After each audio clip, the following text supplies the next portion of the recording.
questions qui ont été posées à nos participants ont été comment valoriser, protéger et réactiver la mémoire collective du lieu. Et à travers ça, on a essayé de garder en tête l'intégration des infrastructures portuaires à même les futurs aménagements de l'Anse-au-Foulon. Ce qui a vraiment sorti, c'était peut-être de faire des points d'arrêt avec plus des photos d'interprétation, peut-être des éclairages sur les silos qui pourraient démontrer les activités portuaires actuelles, comment interpréter différentes périodes historiques à même le site.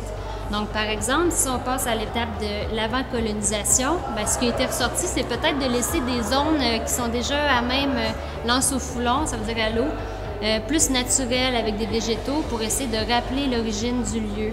Sinon, si on parle de la colonisation française, il y a peut-être eu un retour à des idées de food truck avec des intégrations culinaires avec la pêche à l'anguille, des petits fruits locaux, etc. Si on parle de la conquête britannique, là, il y avait surtout peut-être l'idée de recréer le sentier sinueux que les soldats de Wolfe ont parcouru pour monter la côte Gilmore et gagner la bataille contre les Français sur la plaine d'Abraham.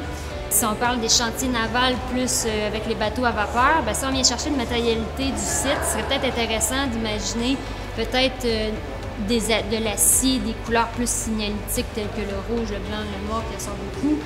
L'idée du charbon, la brume, on est à côté du Spa, tout ça, c'est un univers qui peut exister.